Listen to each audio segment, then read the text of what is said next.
بسم اللہ الرحمن الرحیم۔ ایپیسوڈ 5 رنگین کہکشاں، مصنف ایم اے راحت۔ کرنل صاحب، کیا وہ تمہارے سگے دادا جان ہیں؟ میں نے سوال کیا۔ میرے اس استفسار پر اس نے کہا، اس لیے کہ میرا ذہنی توازن واقعی خراب ہے۔ خیر، یہ بات میں نہیں مانتا۔ ابے میں کہہ تو چکا ہوں کہ میری پھوپڑی میں کھوڑا ہے، مطلب یہ کہ کھوپڑی میں پھوڑا ہے۔ یہ بھی میں نہیں مانتا، میں نے کہا۔ یار کمال ہے، تم ایکس رے کو جھوٹا ثابت کر رہے ہو۔ میں نے تمہیں ایکس رے تو دکھا دیا تھا۔ دیکھو حسن فیروز، کم از کم میں ان ساری باتوں کو نہیں مانوں گا۔ تم نے جس جگہ کو پھوڑا ظاہر کیا ہے اسے تم نے بلیک مارکر سے چھپا رکھا ہے۔ پتہ ہے کیوں؟ اس نے پوچھا۔ نہ پتہ ہے اور نہ ہی پتہ کرنا چاہتا ہوں۔ یار دیکھو، میری بات سنو۔ اچھا چلو چھوڑو، تم بہت اچھے اور بہت شریف ہو۔ میں تمہیں مختصر الفاظ میں بتائے دیتا ہوں اصل معاملہ کیا ہے۔ جاننا چاہتے ہو نا اصل معاملہ کیا ہے؟ ہاں، اگر تم بتانا پسند کرو تو، میں نے کہا۔ میں نے کہا نا، تم بہت شریف انسان ہو، بہت اچھے دوست، بہت اچھے ساتھی۔ سنو، میں تمہیں بتاتا ہوں۔ میں سڑکوں پر بھیک مانگنے والا فقیر نہیں ہوں، سمجھ رہے ہو نا تم؟ اس کا مجھے اندازہ ہو گیا تھا۔ وہ کیسے؟ تمہاری نرم و نازک ہاتھوں سے۔ بے وقوفی کی باتیں کر رہے ہو۔ آئے ہو ایک پہاڑی گاؤں سے اور بننے کی کوشش کر رہے ہو بقرات۔ پیارے بھائی، کبھی کسی فقیر کے ہاتھ دیکھے ہیں؟ ایک مصور، ایک فنکار، سنگ تراش، اس کے ہاتھ بھی اتنے خوبصورت نہیں ہوں گے جتنے فقیر کے ہاتھ خوبصورت ہوتے ہیں۔ اور جانتے ہو کیوں؟ کیوں؟ اس لیے کہ اس نے زندگی میں کبھی محنت کا کوئی کام نہیں کیا ہوگا۔ ذرا کبھی کسی فقیر کا انٹرویو لے کر دیکھو، بلکہ چھپتے رہتے ہیں اخبارات سے۔ ان سے زیادہ عیش میں اس وقت کوئی طبقہ نہیں ہے۔ یوں سمجھ لو، اگر کوئی فقیر خاندان میں پیدا ہو گیا یا کسی کو فقیروں کے درمیان تسلیم کر لیا گیا تو اس کی لاٹری نکل آئی۔ مگر دادا جان، خیر چھوڑو، ایک سانس ساری باتیں بتانا ناممکن اور نامناسب۔ بات میں اپنی کر رہا تھا۔ میرا مسئلہ یہ ہے کہ میں کرنل جہانگیر کا بیٹا ہوں۔ کرنل جہانگیر؟ وہ کون؟ ہاں، اور دادا جی بھی کرنل کے عہدے پر ریٹائرڈ ہوئے تھے۔ کرنل ہمایون ملٹری میں ڈاکٹر تھے، اور سنا یہ گیا ہے کہ وہ بہت اچھے آرتھوپیڈک تھے۔ ویسے بھی بہت سارے شعبوں میں اسپیشلسٹ تھے۔ میری اور دادا جان کی گہری دوستی اور گہری دشمنی ہے۔ دونوں چیزیں ساتھ ساتھ چلتی ہیں، اور اس کی وجہ پتہ ہے کیا ہے؟ میں نہیں جانتا۔ اماں جان بڑی بد مزاج خاتون تھیں۔ مجھے پیدا تو کر دیا انہوں نے، لیکن میری پرورش کے معاملے سے منہ موڑ گئیں اور بغیر کسی سے مشورہ کیے ہوئے اس دنیا سے رخصت ہو گئیں۔ اور والد صاحب قبلہ اس وقت فوج میں لیفٹیننٹ تھے، اور شاید بریگیڈیئر صاحب کی صاحبزادی سے عشق کرتے تھے۔ کئی مرتبہ کورٹ مارشل ہوا، لیکن اس عشق میں کمی نہ ہوئی، یہاں تک کہ بریگیڈیئر صاحب کی صاحبزادی کی شادی ہو گئی۔ جب ان خاتون کی شادی ہوئی تو وہ ہوش میں آئی اور سوچا کہ اب کچھ حاصل نہیں ہے۔ پھر میری والدہ سے ان کی شادی بھی ہو گئی اور وہ بیوہ بھی ہو گئیں۔ بیوہ؟ ہاں، والدہ کی موت کے بعد انہیں بیوہ ہی ہونا چاہیے تھا۔ بیوہ عورتیں ہوتی ہیں، مرد نہیں۔ دیکھو یار، بات سنو، مجھ سے گرامر پر بات مت کرو۔ مسئلہ کہنے کا یہ ہے کہ میری والدہ کا انتقال ہو گیا۔ اس دوران والد صاحب میجر کے عہدے تک آ گئے اور اس کے بعد مزید ترقی کرتے چلے گئے۔ بریگیڈیئر صاحب ریٹائرڈ ہو گئے تھے اور ان کی صاحبزادی بھی رنڈوا ہو گئی تھی۔ کیا مطلب؟ میں نے حیرت سے کہا۔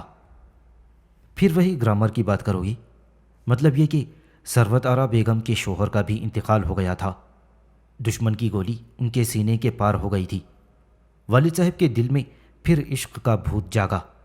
بریگیڈیئر صاحب کی توجہ حاصل کرنے میں کامیاب ہو گئی اور نتیجے میں ثروت آرا بیگم سے شادی ہو گئی۔ یار، انسان بڑی عجیب چیز ہے، ظاہری حسن پر مرتا ہے اور بس یہ دیکھ لیتا ہے کہ کون سے چہرے کی چمک کیسی ہے۔ سروتارا بیگم بظاہر تو بہت خوبصورت تھیں اور در حقیقت خوبصورت ہیں، لیکن تھی وہ بریگیڈیئر صاحب کی بیٹی، ایک دم سے فوجی مزاج کی مالک، سخت کرخت۔ والد صاحب کے تو ہوش ٹھکانے کر دیے انہوں نے، بس اپنی مرضی کی مالک تھیں، جو دل چاہتا کرتی رہتیں۔ چنانچہ انہوں نے اپنی مرضی سے کئی لڑکیاں پیدا کیں اور اپنی مرضی سے مجھ سے ہمیشہ دشمنی کا اظہار کرتی رہیں۔ نتیجے میں میری پھوکڑی میں کھوڑا ہو گیا، اس نے کہا، اور اپنا سر دونوں ہاتھوں سے پیٹنے لگا۔ تھوڑی دیر تک سر پیٹتا رہا اور پھر بولا۔ میرے اور والد صاحب کے درمیان اختلافات شدید سے شدید تر ہوتے چلے گئے، اور اس کے بعد بس دادا جان ہیں اور میں ہوں، مگر دادا جان بھی شرارتیں ہی کرتے رہتے ہیں۔ اب اس عمر میں شرارتیں کرنے کے علاوہ اور کچھ نہیں سوچتا انہیں۔ اپنی کوٹھی کے الگ تھلگ حصے میں ایک ورک شاپ بنا رکھا ہے، اور میرا جہاں تک معاملہ ہے، عموماً سوتیلی والدہ کی دشمنی کا شکار رہتا ہوں۔ بہنیں حالانکہ برے مزاج کی نہیں ہیں، لیکن بھلا انہیں کیا پڑی ہے کہ اپنی ماں سے کوئی جھگڑا مول لے۔ ایک دادا جان ہیں جن سے میری گاڑھی چھنتی ہے، لیکن جو کچھ وہ کرتے ہیں اس سے میں اتفاق نہیں کرتا۔ چنانچہ کبھی کبھی گھر سے نکل بھاگتا ہوں، مہینہ 1.5 مہینہ 2 مہینے عیش کی زندگی گزارتا ہوں، اور جیسا کہ میں نے تم سے کہا کہ تماشائے اہل کرم دیکھتا ہوں۔ مزہ آتا ہے یار اس زندگی میں بھی۔ تمہیں اگر کبھی موقع ملے تو انسانوں کا گہری نگاہوں سے تجزیہ کرو، لطف آ جائے گا تمہیں۔ میں خاموشی سے اسے دیکھتا رہا۔ بڑی عجیب سی کہانی تھی اس کی، اگر واقعی یہ سچ ہے، لیکن یہ سچ اخبار میں اس تصویر کی شکل میں بھی میرے سامنے تھا۔ پھر میں نے اس سے کہا، لیکن دادا جان نے تمہاری ذہنی حالت کی خرابی کا یہ اشتہار کیوں دیا ہے؟ تم کیا سمجھتے ہو دادا جان کو بڑی آفت چیز ہیں، اس نے کہا، اور پھر ایک دم خاموش ہو کر کچھ سوچنے لگا۔ میں اس کی صورت دیکھ رہا تھا، مجھے اس کے چہرے کے نقوش میں بڑی عجیب عجیب سی تبدیلیاں محسوس ہو رہی تھیں۔ اچانک ہی اس نے نگاہیں اٹھا کر مجھے دیکھا اور سنسنی خیز لہجے میں کہا، مراد گل، تم نے مجھ سے تذکرہ کیا تھا کہ گھر میں ماں ہے، بہنیں ہیں اور انہیں رقم کی ضرورت ہے، کیا تھا نا تذکرہ؟ ہاں تو پھر؟ میں نے چونک کر پوچھا، اور وہ ایک آنکھ دبا کر مسکرایا۔ فی الحال 5,000 روپیے۔ میرے خیال میں یہ ایک مناسب رقم ہوگی، چھوٹی چھوٹی بستیوں میں تھوڑے سے پیسوں سے زندگی گزر جاتی ہے۔ کیا مطلب؟ میں نے چونک کر پوچھا۔ یار دادا جان سے 5,000 روپیے وصول کرو اور وہ پیسے ماں کو بھیج دو۔ کیا تمہارا دماغ خراب ہے؟ میں نے غرا کر کہا۔ دادا جان کا یہی خیال ہے، ویسے تمہیں اس پر کیا اعتراض ہے؟ اس نے پوچھا۔ میں تمہارے نام پر یہ 5,000 وصول کروں گا، اور اب تم شہنشاہ جذبات گریگوری پیک بننے کی کوشش کر رہے ہو۔ سنو میری جان، دادا کے پاس بہت کچھ ہے، وہ ایک عجیب و غریب چیز ہیں، ملو گے تو لطف آ جائے گا۔ یہ 5,000 ان کے لیے کوئی اہمیت نہیں رکھتے، مذاق میں دے سکتے ہیں، ہم کیوں نہ فائدہ اٹھائیں؟ نہیں فیروز، تم سے دوستی ہو گئی ہے، تمہارے دادا جان کو تب تمہاری پھوکڑی میں کھوڑا ہے۔ مگر سنو، اب تک تمہارے حساب میں کھاتا رہا ہوں، تم مزدوری کرتے رہی ہو اور میں عیش کرتا رہا ہوں، مگر کیوں؟ میری بات سمجھ رہے ہو نا؟ تمہیں دادا جان سے 5,000 روپیے وصول کرنے ہیں، ورنہ میں تم سے دوستی ترک کر دوں گا، خاموشی سے کہیں چلا جاؤں گا اور دوبارہ کبھی نہیں ملوں گا۔ میری بات سمجھنے کی کوشش تو کرو فیروز، کیا اس کے بعد ہماری دوستی قائم رہ سکے گی؟ ہاں رہے گی، بلکہ اور مستحکم ہو جائے گی۔ بیٹا چلو میرے ساتھ، یہ تصویر دوسروں نے بھی دیکھی ہوگی، کوئی بھی 5,000 کے لیے مجھ پر حملہ آور ہو سکتا ہے، اس لیے جلدی کرو۔ مگر میں کروں گا کیا؟ تم میرے ساتھ چلو، اس نے کہا، اور میں بحالت مجبوری آمدہ ہو گیا۔ وہ ادھر ادھر نگاہیں دوڑانے لگا، پھر اس نے ایک ٹیکسی کو اشارہ کر دیا۔ ٹیکسی کے سفر کے دوران بہت سی سوچیں میرے حواس خراب کر رہی تھیں۔ ایک نکم میں مفت خور کی شکم پرسی میرے لیے مشکل مرحلہ نہیں تھی، جیسے تیسے کام چل جاتا، لیکن یہ اشتہار، تصویر اور پھر حسن فیروز کی کہانی انہوں نے میرے ذہن کو الجھا دیا تھا۔ استاد محترم مہارت خان نے زندگی گزارنے کے لیے جو گر بتائی تھی ان میں بنیادی سبق یہی تھا کہ زندگی کی لکیر کو سیدھا رکھو۔ یہ سفر ہر طرح کے خطرات سے پاک رہنا چاہیے۔ ایک چھوٹی سی بات یا چھوٹے سے لالچ کو ضرورتوں کا محور نہ بناؤ، لیکن اس سے گریز کرو۔ یہ شخص بظاہر تو اچھا آدمی معلوم ہوتا تھا، لیکن بہرحال اس میں کوئی شک نہیں تھا کہ میں نے اسے نہیں پکڑا تھا، بلکہ اس نے خود ہی مجھے اپنے دادا جان کے سامنے لے جانے کی پیشکش کی تھی۔ شاید حاصل شدہ 5,000 میں سے وہ اپنی بھی کچھ ضروریات پوری کرنا چاہتا ہے۔ بہرحال ٹیکسی مختلف راستوں سے گزرتی ہوئی ایک ایسی خوبصورت شاندار کوٹھی کے گیٹ کے سامنے رکی کہ نیچے اترنے کے بعد میرا دل چاہا کہ چھلانگ لگا کر بھاگ جاؤں۔ مجھے یقین نہیں آ رہا تھا کہ حسن فیروز جیسا نکما اور نالائق شخص اس کوٹھی میں رہتا ہوگا یا اس عالیشان کوٹھی والوں سے اس کا کوئی تعلق ہوگا۔ سنہرے رنگ کا بڑا سا گیٹ تھا جس پر ایک چوکیدار کھڑا ہوا نظر آ رہا تھا، وہ بھی دیکھنے سے ہی تعلق رکھتا تھا۔ ایسی عمارتیں تو تصویروں میں دیکھی جا سکتی ہیں، لیکن بہرحال وہ میرے سامنے تھی۔ ٹیکسی کے پیسے دو یار، حسن فیروز نے کہا، اور میں نے جلدی سے ٹیکسی والے کو اس کا بل ادا کر دیا۔ ٹیکسی سٹارٹ ہو کر آگے بڑھ گئی تھی تو حسن فیروز نے کہا، آ جاؤ۔ جو ہی وہ آگے بڑھا میں نے تیزی سے اس کا شانہ دبوچ لیا اور وہ ٹیڑھا ہو گیا۔ کیا ہوا بھائی؟ اس نے حیرانی سے پوچھا۔ دیکھو میرے دوست، تیری ہر بات پر میں آج تک صرف ہاں ہاں کہتا رہا ہوں۔ میری سمجھ میں نہیں آ رہا کہ تو مجھ سے دشمنی پر کیوں آمادہ ہو گیا ہے۔ دشمنی؟ یہ جتنی عالیشان کوٹھی ہے، اگر ہم اس میں مکینوں کی اجازت کے بغیر داخل ہو گئے تو ہمارا حشر کیا ہوگا؟ کیا تو نے پہلے سے سوچ لیا ہے؟ لیکن اس سے پہلے کہ وہ میرے سوال کا جواب دیتا، باتوں کی آواز سن کر گیٹ کے دوسری جانب کھڑے ہوئے چوکیدار نے ذیلی دروازہ کھولا، باہر جھانکا، غصیلی نگاہوں سے ہمیں دیکھا، پھر اس کی نظر حسن فیروز پر پڑی۔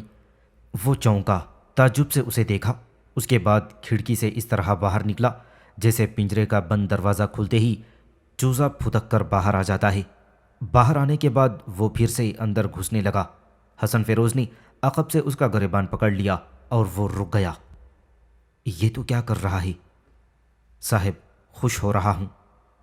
کون سے علاقے کا رہنے والا ہے؟ حسن فیروز نے پوچھا۔ بیری سرائے کا، چوکیدار نے جواب دیا۔ اچھا خاصا لہیم سہیم شخص تھا، مگر اس وقت عجیب احمقوں جیسی شکل بنائے ہوئے تھا۔ کہ تیری آبادی میں خوشی کا اظہار اسی طرح کیا جاتا ہے؟ صاحب، یقین نہیں آ رہا کہ آپ واپس آ گئے، چوکیدار نے کہا، اور پھر ایک دم سے سی کی آواز سے منہ نکال کر اچھل پڑا۔ غالباً حسن فیروز نے اس کی گردن کے پاس بہت زور سے نوچ لیا تھا۔ یقین آ گیا؟ حسن فیروز نے اسے گھورتے ہوئے کہا، اور چوکیدار نے اٹینشن ہو کر سلیوٹ مار دیا، پھر گردن ہلاتا ہوا بولا، آ گیا صاحب، یقین آ گیا۔ پھر اس نے گھور کر مجھے دیکھا اور اس کے بعد اپنی جگہ مستعد ہو کر کھڑا ہو گیا تھا۔ حسن فیروز میرا ہاتھ پکڑ کر آگے بڑھتا ہوا بولا، جانتے ہو کیا ہوا؟ نہیں جانتا، میں نے بے بسی سے گردن ہلا کر کہا۔ اگر تم ساتھ نہ ہوتی تو یقینی طور پر فرمائش کر دیتا کہ میں اپنے دونوں ہاتھ اسے پیش کر دوں اور یہ مجھے پکڑ کر دادا جان کے پاس لے جائے۔ اس وقت اس کے ادھر ادھر پھدکنے کی وجہ یہی تھی۔ اصل میں دادا جان زبان کے بہت پکے آدمی ہیں، تم دیکھ لینا، تم کچھ بھی کہو وہ تمہیں 5,000 روپیے دیے بغیر نہیں رہ سکیں گے۔ اب آؤ یہاں سے راستہ کاٹو، اس نے کہا۔ سامنے جو حویلی یا کوٹھی یا جو بھی خوبصورت جگہ نظر آ رہی تھی، اس کا صدر گیٹ بھی سنگ مرمر کا بنا ہوا تھا، سفید رنگ کی سیڑھیاں اور اس کے بعد عظیم الشان دروازہ۔ مگر جس طرف حسن فیروز مجھے لے کر جا رہا تھا ادھر بھی سرخ پتھر سے ایک حسین عمارت بنی ہوئی تھی۔ اصل میں عمارت خالص سرخ پتھر کی نہیں تھی، بلکہ سامنے کے حصے کو قدیم رنگ دینے کے لیے اس پر سرخ پتھر آویزاں کیے گئے تھے۔ ویسے انیکسی ہی کہا جا سکتا ہے اس عمارت کو، اور انیکسی کا یہ حصہ بھی سامنے والی عمارت سے کسی طرح کم نہیں تھا۔ حسن فیروز نے کہا، دادا جان اسی طرف رہتے ہیں۔ اور ادھر؟ سوتیلی رہتی ہے اور اس کی چھوٹی چھوٹی سوتیلیاں، حسن فیروز نے کہا، اور تیز رفتاری سے دادا جان کے علاقے کی جانب بڑھ گیا۔ پھر ہم لوگ صدر دروازے سے اندر داخل ہو گئے۔ جو انیکسی کی عمارت کا حصہ تھا ایک وسیع و عریض ہال میں خوبصورت ساز و سامان کے ساتھ ایک بزرگ موجود تھے۔ چوڑا چکلا بدن، سفید داڑھی، ایسا شاندار بڑھاپا کم ہی دیکھنے کو ملتا ہے۔ سفید داڑھی کے ساتھ جو سرخ پہرا تھا، اسے دیکھ کر دل چاہتا تھا کہ اس داڑھی کو چہرے سے ہٹا دیا جائے تاکہ یہ جوان مرد رانا سامنے آ جائے۔ دادا جان کی بڑی بڑی سرخ آنکھوں میں ایک لمحے کے لیے حیرت کے نقوش بیدار ہوئے۔ دوسرے لمحے ٹھہراؤ آ گیا اور انہوں نے تیز آواز میں کہا، جانے نہ پائے، بھاگنے نہ پائے۔ غالباً یہ الفاظ مجھ سے کہے گئے تھے، اور اس کے بعد وہ کسی شکاری کی طرح گھات لگا کر ہماری جانب بڑھ گئے۔ ایک ایک ادا سے فوجی پن ٹپکتا تھا اور احساس ہوتا تھا کہ واقعی کوئی کرنل نگاہوں کے سامنے ہے۔ میرے قریب آ گئے، حسن فیروز کو غور سے دیکھا، اپنا چوڑا شکنجے نما ہاتھ اٹھا کر بڑھایا اور اس کا گریبان پکڑ لیا۔ Good, very good, very good. کہاں سے پکڑا تم نے اسے؟ جہاں سے بھی پکڑا، لیکن استاد تم نے اشتہار دے کر اچھا نہیں کیا، حسن فیروز نے کہا۔ اگر اشتہار نہ دیتا تو تم نہ جانے کب تک مفرور بکرے بنے رہتے۔ دوبارہ بھاگ جاؤں گا، حسن فیروز نے کہا۔ دوبارہ اشتہار دوں گا، اچھا گر ہاتھ میں آیا ہے، انعام کی رقم بڑھا دوں گا، اور ساتھ میں یہ بھی لکھوا دوں گا کہ خطرناک پاگل ہے، بھاگنے نہ پائے۔ گویا مقصد یہ ہے کہ پیارے دادا جان، جان نہیں چھوڑو گے تم میری۔ مگر دادا جان اس کے بجائے اب میری جانب متوجہ ہو گئے تھے۔ وہ مجھے نیچے سے اوپر تک دیکھ رہے تھے۔ پھر انہوں نے غرائی ہوئی آواز میں کہا، ذرا ہاتھ آگے بڑھاؤ۔ میں نے اپنا ہاتھ آگے بڑھایا تو انہوں نے میرے ہاتھ کو اپنے ہاتھ میں لے لیا۔ دیر تک دیکھتے رہے اور پھر بولے، کہاں بندھے ہوئے تھے؟ جی، میں نے تعجب سے پوچھا۔ میرا مطلب ہے تم کہاں رہتے ہو؟ اب تو یہیں رہتا ہوں۔ اور اس سے پہلے؟ بستی دوآبا میں۔ کہاں گئی وہ بستی؟ دادا جان نے عجیب سے لہجے میں پوچھا۔ جہاں تھی وہیں ہے جناب، میں یہاں آ گیا ہوں۔ محنت مزدوری کرنے کے لیے؟ جی ہاں۔ کچھ پڑھے ہوئے ہو؟ ہاں، تھوڑا بہت۔ فوج میں کیوں نہیں گئے؟ کسی نے بھیجا نہیں۔ Good, very good. تو تم اسے پکڑ لائے ہو؟ جی نہیں، میں نے جواب دیا، اور دادا جان کا منہ حیرت سے کھل گیا۔ حسن فیروز نے بھی مجھے چونک کر دیکھا، اور پھر وہ بولا، بھاگ جاؤں دوبارہ؟ بھاگنے مت دینا، اسے اٹھا کر یہیں پٹک دینا۔ دو چار ہڈیاں ٹوٹ جائیں پرواہ نہیں، میں ٹھیک کر لوں گا، مگر اس بار یہ جانے نہ پائے۔ ٹخنے توڑ دوں گا بھوتنی والے کے۔ سمجھتا کیا ہے اپنے آپ کو؟ دادا جان نے ایسے جگہ تبدیل کر لی کہ حسن فیروز بھاگنے کی کوشش کرے تو وہ لپک کر اسے پکڑ لے۔ میں آپ سے بھاگنے کی بات نہیں کر رہا دادا ابا، بلکہ اس شخص سے کہہ رہا ہوں کہ ایک تو مجھے اٹھا کر کندھے پر رکھ لایا ہے، اور پھر ذرا بدن دیکھو، ہڈیاں پلپلی ہو گئی ہیں میری۔ واہ واہ، کیا واقعی؟ دادا جان خوش ہو کر بولے۔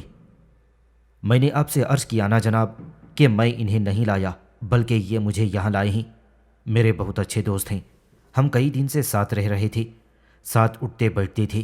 ایک پارک ہے جس میں ٹوٹے ہوئے پائپ پڑے ہوئے ہیں، اور ان میں سے ایک میں ہماری رہائش گاہ تھی۔ 5,000 روپے کا اشتہار پڑنے کے بعد یہ اظہار کرنے کے لیے مجھے آپ تک لے آئے ہیں، اور اب میرے ذہن میں پہلا سوال یہ ابھر رہا ہے کہ آپ کیا واقعی ان کے دادا جان ہیں؟ ہاں ہوں، خالص، بالکل خالص، کرنل صاحب نے کہا۔ جانتے ہو ان کا نام کیا ہے؟ حسن فیروز میری جانب رخ کر کے بولا۔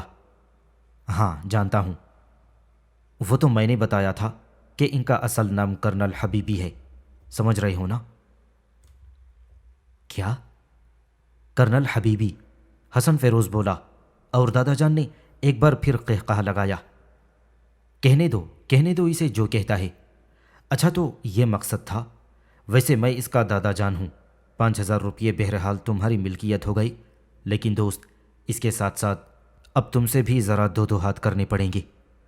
دادا جان نے مجھے اوپر سے نیچے تک دیکھا اور پھر بولے، کیا تم اسے نہلا سکتے ہو؟ جی، میں نے حیرت سے پوچھا۔ یہ کوٹھی دیکھ رہے ہو نا، یہ اس کا بہت بڑا حقدار ہے۔ یوں سمجھ لو کہ تقریباً 10 کروڑ روپے کی جائیداد اس کی اپنی ملکیت ہے، اس کے علاوہ بھی بہت کچھ۔ میں وہ بتا رہا ہوں جو اس کی خاص ملکیت ہے، اب تفصیل میں نہ جانا، مگر اس نے اپنا حلیہ کیا بنا رکھا ہے ذرا دیکھو تو۔ پیارے دادا جان، میری پھوکڑی میں کھوڑا ہے 100% ہے۔ ہیں؟ حسن فیروز اچانک خوشی سے اچھل پڑا۔ ہے، بالکل ہے، میں نے کب منع؟ بالکل ہے، میں کب منع کر رہا ہوں؟ تو پھر جھگڑا ہی کیا تھا؟ بلا وجہ مجھے اتنے دن سے گھر سے باہر نکال رکھا ہے۔ ارے یہی تو میں بھی کہہ رہا تھا کہ میری کھوپڑی میں پھوڑا ہے۔ اس وقت میں نے سیدھا بولا ہے۔ تیری کھوپڑی میں پھوڑا نہ ہوتا بیٹے تو اپنے دادا جان کو چھوڑ کر گھر سے نہ بھاگ جاتا۔ ارے باولے، دنیا دیکھنے کے لیے میں کیا نہیں فراہم کر سکتا تھا تجھے؟ چھوڑ یار۔ ہاں بھائی، تمہارا نام کیا ہے؟ دادا جان پھر میری جانب متوجہ ہوئے اور میں مسکراتی نگاہوں سے حسن فیروز کو دیکھنے لگا۔ پھر میں نے آہستہ سے کہا، گل مراد۔ ارے واہ، کیا خوبصورت نام ہے، گل مراد بیٹے۔ ایسا کرو، تمہارے سائز کا لباس۔ اوہ، ذرا ایک منٹ، کرنل صاحب نے کہا اور آگے بڑھ کر میرے قریب آ کھڑے ہوئے اور پھر بولے، ویری گڈ، تم تو مجھ سے بھی کچھ نکلتے ہوئے ہو، مگر میرا لباس تمہارے بدن پر آ جائے گا۔ حسن یار، چل اب مذاق ختم کرتے ہیں، تیرا دوست مجھے بہت پیارا لگا ہے۔ پہلے 5000 روپیے نکالو، حسن فیروز نے کہا۔ خدا کی قسم دوں گا، تیری قسم دوں گا۔ بس چل یار، کتنے دن کے بعد آیا ہے باولے۔ جاؤ لباس تبدیل کرو حسن، میرے کوئی بھی کپڑے نکال کر اسے دے دو۔ چلو آؤ، مصیبت کے مارے ہیں ہم لوگ، حسن فیروز نے کہا اور میرا بازو پکڑ کر اس بڑے سے ہال کے کئی دروازوں میں سے ایک دروازے میں داخل ہو گیا۔ میں خاموشی سے اس کے ساتھ چل رہا تھا۔ ایک راہداری تھی جس میں دونوں طرف کمرے بنے ہوئے تھے۔ کیا ہی عالیشان کوٹھی تھی۔ فرش پر چلتے ہوئے پاؤں پھسل پھسل رہا تھا۔ میں نے بھلا ایسا ماحول کہاں دیکھا تھا، لیکن حسن فیروز اندر سے یہ نکلے گا یہ میرے تصور میں بھی نہیں تھا۔ پھر ایک کمرے میں داخل ہونے کے بعد حسن فیروز نے ایک الماری کا دروازہ کھولا۔ بے شمار لباس لٹکے ہوئے تھے۔ اس نے کہا، چلو بوڑھے ہو جاؤ۔ کیا مطلب؟ کرنل حبیبی کے کپڑے پہنو گے تو مزہ ہی آ جائے گا تمہیں، ان میں سے کوئی جوڑا بھی نکال لو۔ یار، مجھے عجیب سا لگتا ہے۔ ٹھیک ہے، میں نکالے دیتا ہوں، اس نے کہا اور پھر اس نے میرے لیے ایک جوڑی کپڑے نکال لیے تھے۔ اس کے بعد میرے پیروں کا سائز دیکھتے ہوئے بولا، جوتے جوتے، چلو ٹھیک ہے، اس کا بھی انتظام ہو جائے گا۔ یہ سلیپر نکال لو، پیچھے کچھ بھی نہیں ہے اس میں، چنانچہ بڑے چھوٹے ہونے کا سوال ہی پیدا نہیں ہوتا۔ ویسے بھی یہ دادا جان کے ہیں اور دادا جان کا پاؤں کسی طرح تمہارے پاؤں سے کم نہیں ہوگا۔ میں نے ٹھنڈی سانس لے کر گردن ہلا دی۔ اس کے بعد پھر میں غسل خانے میں داخل ہو گیا۔ اندر داخل ہو کر فوراً ہی باہر چلا آیا۔ اس کے بعد میں نے چاروں طرف دیکھا۔ حسن فیروز بھی غائب ہو گیا تھا۔ غالباً وہ بھی اپنا حلیہ درست کرنے کے لیے گیا تھا، مگر یہ غسل خانہ تھا۔ چمکدار ٹائل، نیچے سے اوپر تک اتنی بہت ساری چیزیں دیکھ کر آنکھیں پھٹ جائیں۔ بڑا سا ٹب رکھا ہوا تھا۔ میرے خدا، انسانوں میں بھی آپس میں کتنی تفریق ہے۔ کچھ صرف ایسے جو جوہڑوں میں نہاتے ہیں گائے بھینسوں کے ساتھ، اور کچھ ان غسل خانوں میں۔ کتنی تبدیلیاں ہیں انسانوں کی زندگی میں۔ ویسے مہارت خان نے دنیا کے بارے میں اور بھی بہت کچھ بتایا تھا، لیکن ذاتی تجربہ ذرا مختلف چیز ہوتی ہے۔ بہرحال اپنے ہوش سے کام لے کر میں نے اپنے گردآلود بدن کو پاک صاف پایا۔ شیو بنوانے کا صابن بھی رکھا ہوا تھا۔ ویسے تو دو آبا بستی میں میرے چہرے کی شیو رجب خان بنایا کرتا تھا، لیکن بہرحال عقل و دانش سے کام لیا جائے تو کام ہو جاتا ہے۔ دیر بے شک لگ گئی تھی، لیکن جب سلک کا کرتا اور شلوار پہن کر باہر نکلا اور بال سوار لیے تو کمرے میں حسن فیروز نظر آیا۔ مجھے دیکھ کر آنکھیں پھاڑ کر رہ گیا تھا۔ دیر تک دیکھتا رہا، پھر میرا ہاتھ پکڑ کر بولا، ایک بات کہوں تم سے، مجھے خوبصورت لوگ بہت پسند ہیں، اور تم تو واقعی بس اس سے زیادہ میں اور کچھ نہیں کہوں گا۔ چلو ذرا دادا جان بھی میرے ہم مزاج ہی ہیں۔ یوں لگتا ہے دوست جیسے تمہارا کام بن گیا۔ کرنل حبیبی کو تم نہیں جانتے، جس پر نظر ہو جائے بس سمجھ لو کمال ہی کمال ہے۔ اور ہوا بھی یہی۔ کرنل ہمایوں نے مجھے دیکھا اور اپنی جگہ سے کھڑے ہو گئے، پھر بیٹھ گئے اور پھر ان کے چہرے پر کرختگی کے آثار پیدا ہو گئے۔ گڈ، ویری گڈ، اچھے لگ رہے ہو۔ جوان، کیا نام بتایا تھا تم نے؟ شاید گل مراد؟ ہاں، یہی بتایا تھا تم نے۔ جی بالکل، میں نے جواب دیا۔ یہ رکھے ہوئے ہیں 5,000، تم اس لڑکے کو لے کر آئے ہو، یہ انعام کی رقم ہے۔ میرے مہمان بننا پسند کرو گے یا جانا چاہو گے؟ کرنل صاحب، ایک بات کہوں آپ سے؟ میرے بارے میں آپ نے کیا سوچا ہے؟ حسن فیروز نے پوچھا۔ کیا مطلب؟ ہم دونوں ساتھ ہی ساتھ جا رہے ہیں۔ مگر کیوں؟ یعنی کمال ہے۔ کیا مسئلہ کیا ہے آخر آپ نے مجھ سے؟ میری مرضی ہے، رہوں یا نہ رہوں۔ دیکھو برخوردار، تمہارے دونوں ٹخنے توڑ دوں گا، کیونکہ تم جانتے ہو بعد میں انہیں بنا لینا میرے لیے مشکل کام نہیں ہوگا۔ لیکن توڑنا مشکل ہو جائے گا دادا جان، سمجھے آپ؟ چیلنج کر رہے ہو مجھے؟ چیلنج نہ کرائیں تو زیادہ اچھا ہے، آپ کی شکست بھی میں نہیں دیکھ سکتا، حسن فیروز نے کہا۔ اس کے لیے بیڈ روم کا انتخاب تم خود کر لو اور کھلاؤ پلاؤ اسے۔ یہ پیسے اس کی امانت ہیں، جب دل چاہے۔ جب دل چاہے کیا؟ آپ کی نیت خراب ہو گئی تو پھر یہ اس بیچارے کو کہاں حاصل ہو سکیں گے؟ ہم تھوڑی دیر کے لیے جا رہے ہیں، آتے ہیں ابھی۔ وعدہ؟ ہاں، وعدہ۔ اور آپ جانتے ہیں کہ حسن فیروز کبھی جھوٹا وعدہ نہیں کرتا۔ اچھا، ڈرائیور کو لے جاؤ۔ گاڑی لے جا رہا ہوں، چابی دے دیں، حسن فیروز نے کہا، اور اس کے بعد وہ باہر چلا گیا۔ اسی انیکسی کے عقبی حصے میں ایک خوبصورت کار کھڑی ہوئی تھی۔ اس نے کار کا دروازہ کھولا اور اندر چلا گیا۔ میری حیرتیں عروج پر پہنچ گئی تھیں۔ یہ ساری کہانی مجھے بے حد عجیب لگ رہی تھی۔ لوگ ایسے بھی ہوتے ہیں، ایسے بھی جیتے ہیں۔ بہرحال میں اس کے ساتھ کار میں بیٹھا ہوا تھا۔ ہم لوگ بہت دیر تک گھومتے رہے۔ حسن فیروز نے اس وقت میرے لیے اچھی خاصی خریداری بھی کی تھی۔ پتہ نہیں یہ رقم اس کے پاس کہاں سے آئی تھی۔ ایک روٹی دال اور پائپ لائن میں سونے والا میرا یہ دوست اتنی حیرت انگیز شخصیت کا مالک ثابت ہوگا، مجھے علم نہیں تھا۔ گھومنے پھرنے کے بعد ہم لوگ سورج ڈوبے ہی واپس آ گئے تھے اور گاڑی انیکسی میں لے جا کر کھڑی کر دی۔ کسی اور نے ہم سے رابطہ نہیں کیا تھا۔ بہرحال مجھے میرا کمرہ دکھایا گیا۔ رات کا کھانا دادا جان کے ساتھ ہی کھایا تھا، اور یہ کھانا تھا۔ میں تو شرمندہ ہی ہو رہا تھا۔ بیچارے حسن فیروز کو ایک روٹی کھلا کر جانے میں کیا سمجھ رہا تھا اپنے آپ کو؟ اس کا کفیل، اس کا دوست، ایک ہمدرد اور مخیر انسان، لیکن اس قدر دوستی کے صلے میں جو کچھ اس ڈنر ٹیبل پر میرے سامنے تھا وہ قصے کہانیوں کی سی بات معلوم ہوتی تھی۔ اتنی ساری چیزوں کے ایک ایک دو دو نوالے بھی لوں تو پیٹ بھر جائے۔ اور حسن فیروز نے رات کو مسکراتے ہوئے کہا، کوئی اچھا سا شعر سناؤ یار، اس وقت جو تمہارے حسب حال ہو۔ کاش سنا سکتا۔ بہرحال نثر بھی چلے گی۔ اب تم دیکھو، کبھی کبھی انسان کو ایک روٹی کے لیے ویٹر کی جھڑکیاں کھانی پڑتی ہیں۔